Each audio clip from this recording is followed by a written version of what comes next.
My husband, 34, has a son, Luca, from a past fling with Shannon. Their relationship, if you could call it that, has been rocky at best. Shannon, who wasn't exactly in a romantic relationship with my husband, decided to back off from co-parenting Luca when her new partner wasn't keen on having him around. I came into Luca's life when he was just a little guy, and we hit it off instantly. Over time, I've become a maternal figure to him, especially after he started calling me mom and mommy, which was around the time I became pregnant. We're pretty well off, so Luca tends to get a bit spoiled by us. His attachment to me has grown so much that he even checks on me at night, now that I'm expecting. This affection isn't just from us, it extends to the grandparents, who spoil him rotten with treats and gifts, especially during his favorite time of the week, Friday visits to my parents. Shannon decided to stir things up about a year ago, trying to snatch custody of Luca. We were advised to cave to her demands, which in hindsight, was a bad move. She now gets him every other Sunday, but Luca's reaction to these visits is heart-wrenching. He's clearly distressed. Shannon thinks Luca's attachment to me is creepy and even brought in a psychologist who accused us of coddling him too much. My husband and I, skeptical of this diagnosis, sought a second opinion, which reassured us that our home is nothing but stable and loving.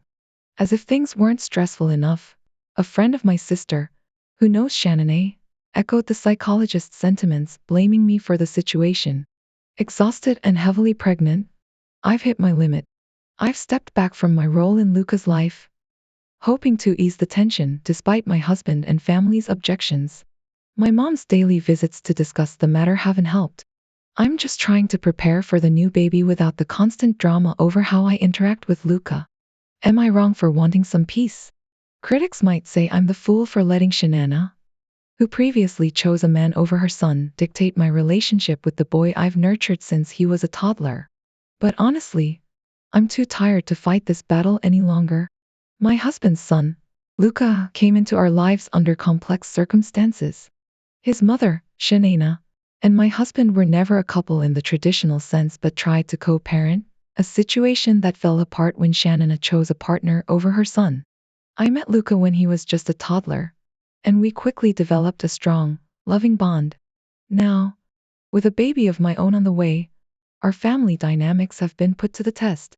Luca is particularly close to me, his attachment growing stronger as my pregnancy progresses. We've always been generous with him, a trait that extends to both our families, who adore spoiling him with love and affection. However, Shannon's attempts to re-enter Luca's life have been anything but smooth, with her demanding custody and causing distress for Luca, who clearly expresses his discomfort with the visits. The situation escalated when Shannon criticized the closeness between Luca and me, labeling it inappropriate and blaming us for a lack of discipline. Despite these accusations, professional advice from our chosen therapist confirmed our home environment is both stable and loving. Feeling overwhelmed by these challenges and nearing the end of my pregnancy, I've reluctantly chosen to step back from my active role in Luca's life, hoping to appease Shannon and reduce the conflict. This decision, however, has not been well received by my husband, our families, or myself, leaving me torn between the desire for peace and the fear of abandoning Luca as Shannon once did. Amidst this turmoil, I find myself questioning the path of least resistance. Is it possible to find a balance between preparing for my newborn and ensuring Luca feels loved and supported? The criticism suggests a harsh judgment of my actions, framing them as an abandonment at a time when Luca needs stability the most. Yet, with limited energy and the pressing concerns of my pregnancy, I'm doing my best to navigate these choppy waters, hoping to protect all the children involved without succumbing to the pressures and judgments from those around me. My ex and I have navigated co-parenting with its fair share of challenges, particularly when it comes to our son's visits to her place. Recently, frustrations bubbled over regarding the clothes and belongings he takes with him. Despite sending him off with a packed bag, including his Nintendo Switch and games, items began to disappear, and clothes returned looking like they hadn't been washed. It reached a point where I questioned why I was putting in all this effort, especially when basic necessities like socks and underwear weren't provided at his mom's house. In a move born out of frustration rather than spite, I decided to send my son without packing extra clothes, assuming she would have the essentials for him. This decision sparked a significant backlash, with my ex claiming she had nothing for him and pinning the responsibility on me as the primary caregiver. Her argument was that kids outgrow clothes quickly, but my stance was that clothes, especially when sized up, should last a good year or two. My decision wasn't about getting back at her for moving states or not paying child support. It was about addressing the continuous loss and mishandling of his belongings. Amidst this debacle, it's important to note that returning with dirty laundry from a trip is expected, but the absence of basic laundering during his stay raises questions, especially considering the missing items.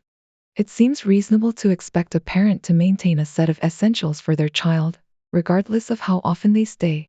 This isn't about keeping a complete wardrobe, but about ensuring a child's basic needs are met. On another note, my stepdaughter's recent actions at school have shed light on a different set of challenges. Discovering she was bullying a peer over socioeconomic differences was a shock, especially given our efforts to provide a supportive and privileged upbringing. Coming from a background of poverty myself, this behavior hit close to home, prompting a serious discussion about empathy, privilege, and responsibility. These situations have been eye-opening, highlighting the complexities of parenting and co-parenting. Whether it's ensuring a child has clean underwear or teaching them the value of kindness and humility, the journey is fraught with unexpected turns, demanding patience, understanding, and a readiness to adapt. When I found out my stepdaughter was picking on a girl for being poor, calling her trailer trash, it really got under my skin. Especially since that girl is smart, hardworking, bought her own used car, and holds down 2 jobs. My stepdaughter thought our family's wealth was hers to flaunt, which was a wake-up call for me. I made it clear, the money was from her mom and me, not hers to brag about. I decided enough was enough. No more pampering. I swapped her latest iPhone for my old iPhone 8, limited her to a basic talk and text plan, took away the family credit card, and sold off her car, MacBook, and other fancy stuff. I also insisted she get a job on her own, without any help from us, to earn her keep just like her peers. Fast forward 2 months, she's flipping burgers, and we're her ride since she's carless. Our conversations are minimal, mostly when she needs something.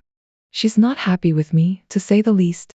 My wife thinks I've gone too far, worried about our daughter's social life, grades, and overall mood. But for me, it's about teaching respect and humility. I don't want her or her younger sister growing up thinking lesser of others because of their financial status. To clarify, we did take her MacBook, but she has access to a family computer. We've limited her internet speed too. She's got enough bandwidth for homework and some streaming, but we're talking standard definition, not the fancy stuff. Her grades dropped a bit, from straight A's to a mix of B's and A's, but she's still doing well academically. Am I too harsh? Maybe. But I believe in this lesson. It's important she learns that wealth isn't a measure of worth.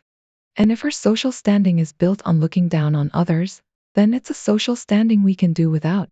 I'm considering having her volunteer at a homeless shelter too, to foster some empathy and humility. My wife might need a bit of convincing, but I'm steadfast. This isn't about grades, it's about character. And maybe, just maybe, we'll see a kinder, more respectful person emerge from this tough love approach. Here's to hoping for a brighter, more compassionate future for her. Discovering my stepdaughter was bullying another student for being financially less fortunate was deeply troubling. It was a wake-up call, especially since the girl she targeted was industrious and self-reliant, earning her way through life. It highlighted a glaring issue in my stepdaughter's attitude towards money and privilege, which she mistakenly considered her own. This realization prompted a drastic change in our approach to parenting. We decided to dial back on the luxuries we had been providing. Her latest iPhone was swapped out for my old iPhone 8, and the unlimited family credit card, her car, MacBook, and other indulgences were all taken away. It was time for her to experience life without the safety net of our financial support, landing a job on her own to understand the value of hard work. Fast forward 2 months, and she's working in a fast food joint, relying on us for transportation. Communication between us has dwindled, limited to essential interactions. This decision has caused a rift, not just between my stepdaughter and me but also within our family. My wife believes the measures taken are too extreme, potentially jeopardizing our daughter's academic performance and social standing. However, I stand by the decision. It's crucial she learns respect and humility to value individuals for who they are, not their economic status. I even consider involving her in community service to foster empathy and a broader perspective on life. This has sparked a debate in our household. While my wife is concerned about the immediate impact on our daughter's grades and social life, I believe these life lessons are invaluable. Our actions are not about punishment, but about instilling a sense of responsibility, empathy, and a deeper appreciation for what she has. In a parallel vein, my husband and I, a mixed-race couple, have faced our own set of challenges. His parents, especially his father, have strong opinions about family traditions, which recently came to a head with our decision to hyphenate our unborn child's last name. This choice, important for reflecting both heritages, was met with an ultimatum from my father-in-law, threatening to sever familial and financial ties. These situations, though vastly different, underscore the complexities of navigating family dynamics, cultural expectations, and personal values. They highlight the importance of standing firm in our convictions, whether it's teaching our children the value of empathy and hard work or honoring our heritage in a way that feels right to us. In the midst of setting up our new home, my husband and I hit a wall with his dad, who's shut down any chance of conversation about our baby's last name decision. I get his perspective, but this means the world to me too. My husband is caught in the middle, and it's heart-wrenching. I'm seriously worried about what it'll mean if we just roll over without a real talk. Every time I think about my daughter's name, it hits me hard, feeling like I'm just not valued enough to have a say in her identity according to his family. This situation is stirring up a storm of frustration, hurt, and stress, especially with my due date looming. Am I being unreasonable for wanting to stand my ground? Some say yes, pointing out that while I'm fighting against a patriarchal mindset, we're still leaning on those very traditions for support, like living in a home provided by my father-in-law and depending on my husband's job within the family business. It seems there's a contradiction in rejecting those values while still benefiting from them. And here's the kicker. If we're really challenging the status quo, shouldn't we be striving for independence from it? The real dilemma isn't just about choosing a name or picking sides between me and his family.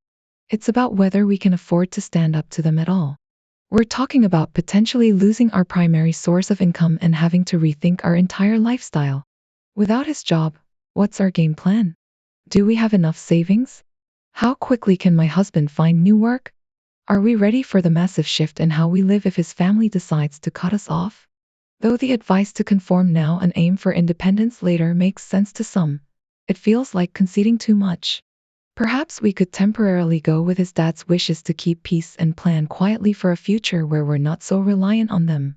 Changing the name down the line is always an option. But at the heart of it, this is about our child's well-being. If standing our ground risks our stability, the cost might be too steep. It's a tough spot, no doubt. The consensus seems to be to make a strategic retreat now while working towards a future where we can freely make these choices without such heavy consequences.